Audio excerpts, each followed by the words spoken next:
Hello. Welcome to Embracing Change. Thank you, everybody, for tuning in. And to our new listeners, I hope you love it here. So, today I'm going to be talking about something very interesting. I received a comment last week from our first episode. By the way, thank you for the support. I appreciate every little like, every comment, and every subscription. And yeah, let's get into it. I hope everybody is okay and that we all had a great week and we were able to, be productive and yeah, let's get into it. So in today's episode, we're going to discuss the fascinating dynamics of change. I received a very interesting suggestion from our comments in last week's episode from Mercenary Catalyst. Shout out to Mercenary Catalyst. So the question was, do we gradually evolve while holding on to our roots? Or do we take a daring 180-degree turn? And is it possible to remain your true self while going through these changes? So I've really been thinking hard about the two contrasting approaches to change, which is the evolution of identity and holding on to your past self, and the bold and radical transformation that takes us on different paths. So let's start by exploring the concept of evolving while maintaining continuity. Picture this. So you're going through a period of change, right? And you find yourself drawn to aspects that align with your evolving identity. You're growing, you're evolving, you're adapting, but there's still that connection to your past. How does this dance between the old and the new play out in our lives? As much as change is not avoidable, it's also not easy. And I find that sometimes it can also be difficult to find relatability with your past, especially in who you're becoming. Example, there's certain things that I used to be interested in and I used to do and I used to be known for by people that were close to me when I was younger. And when I meet them now, I find that we have no relatability with each other. Not that there's anything wrong or not that there's anything major that happened.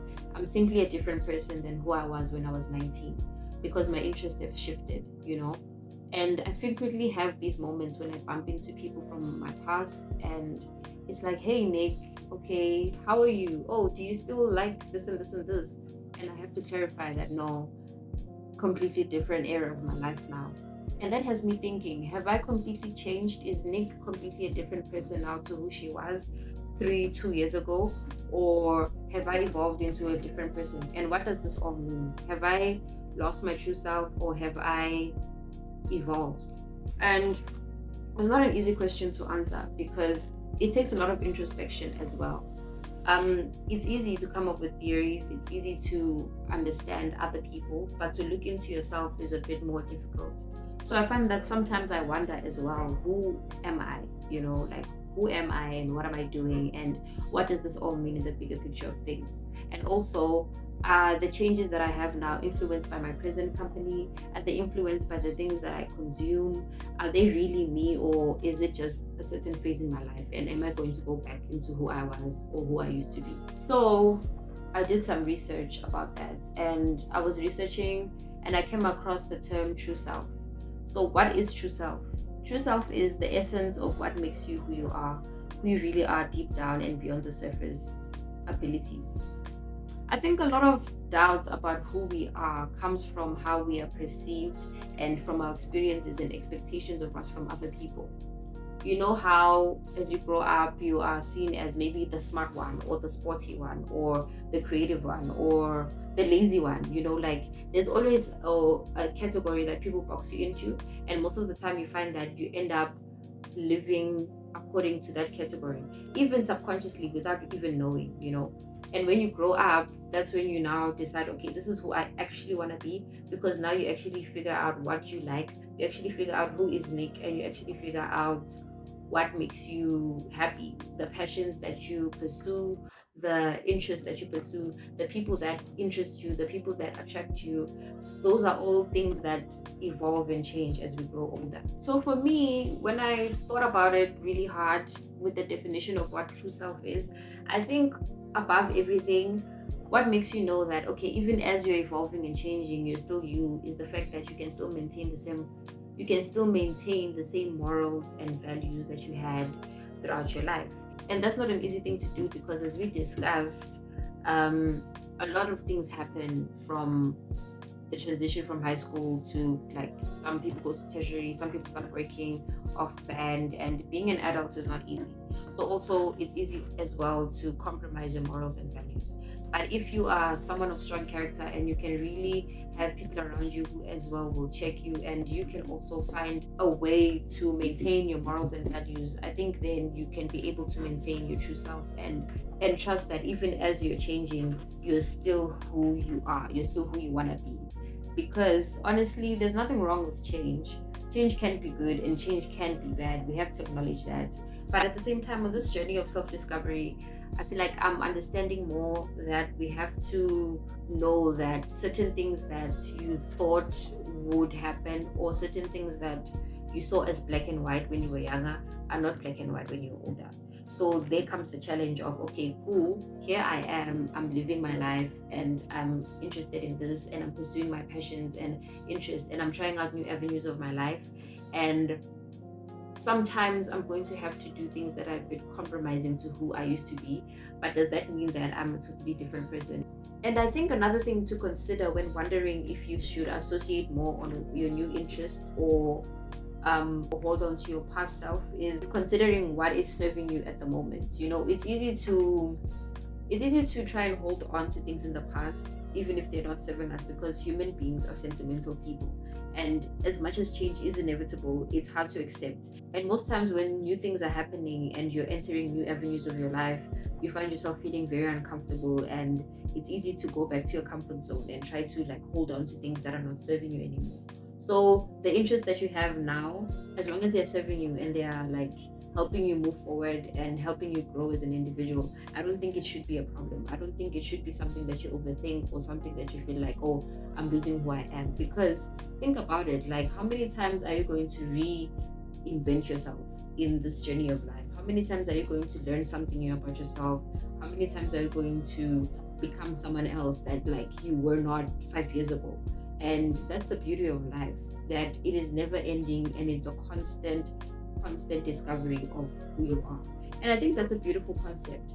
It would be weird if the things that made you who you are when you were 19 are still exact same things that make you who you are when you're 45. People need to adapt, people need to grow, people need to change, because life grows and adapts and changes, and you have to go with the flow. And most times, I feel like we have a problem with growth because growth is uncomfortable. The growing pains are real, and it's really hard to adjust at times, but we all go through it. We're all human, we all feel the same things, we all feel lost sometimes. But it shouldn't feel discouraging, because as long as you are working towards a goal, and as long as you are trying to be the best version of yourself, for yourself and for those around you, then I don't think it should be a problem. Another thing that has helped me on my journey of self-discovery is spirituality. I've really been trying to connect more with God, and that really helps you look into yourself, because I feel like if you don't have a higher power to look at, then you are solely depending on yourself. And sometimes that can be so difficult, because you don't have all the answers. That's very clear. I don't have all the answers, no one has all the answers. But it's comforting to know that, okay, besides myself, I have somewhere else to look for guidance. Besides the people around me, I have somewhere else to look for guidance. And that for me helps a lot, because it ties back to the morals. When you're in tune with your spiritual side, it's easier to keep track of your morals, to keep track of your beliefs, and you know certain lines that you will cross, certain lines that you will not cross, and you know exactly who you are, you know exactly what you want to be and what you're trying to do. So for me, that has been something that has really contributed towards understanding who I am, and towards the confidence in who I am becoming. Now, let's shift our focus to the 180-degree turn. Sometimes the desire for a fresh start, or the pursuit of a passion, can drive individuals to make a complete 180-degree turn. There are people that we meet, or people that we know, that are completely different from what they used to be. I personally admire people that are pursuing their passions and decided to break free from the mold of what they were expected to be, and chose to create their own path in this life. It's very admirable, and it's very inspiring to hear stories of how someone became who they are, especially when it comes to pursuing passions. I feel like I draw inspiration from a lot of people like that, like people that I know have gone through a lot of trials and tribulations, and people that I know have been questioned a lot about, what are you doing? what are you doing? Because people didn't understand. And I can understand the perspective of, let's say, like for me, like an example for me, I have a podcast now, right? So sometimes I meet with people and they will ask me, what is this podcast about? Like, what are you podcasting for? What is this all about? And it can be a bit discouraging because you see the looks are like, oh, this girl is playing around, she's joking. But I draw the strength from the people that support me, the people in my comments that are always saying, okay, you know what, Nick, we love this. Okay, here are suggestions for an episode. I draw strength from that because there'll always be people that get it, and it won't be easy in the beginning. Nothing is ever easy. Well, nothing worthwhile is ever easy. And that is something that I'm learning to understand. So, people that pursue their passions, people that like have a complete 180-degree turn, it's okay too. It's very inspiring, especially when you find what works for you, you find your niche, you find what makes you feel alive. That's very inspiring to see. And I feel like I strive to be more of a person who actually surrounds myself with such people. I want to know such people personally and intimately so that I can also draw strength from them, because it's very inspiring. But another thing to note is it takes a lot of introspection and a lot of self awareness for you to actually understand your true self and to feel confidence in the decisions that you're making. Because if you're someone who's not really able to look into yourself and like take criticism from those around you, and I feel like from yourself too, because sometimes you know in your heart that okay, no, this is right for me and this is not. I'm forcing here, and here I'm actually going on the right path.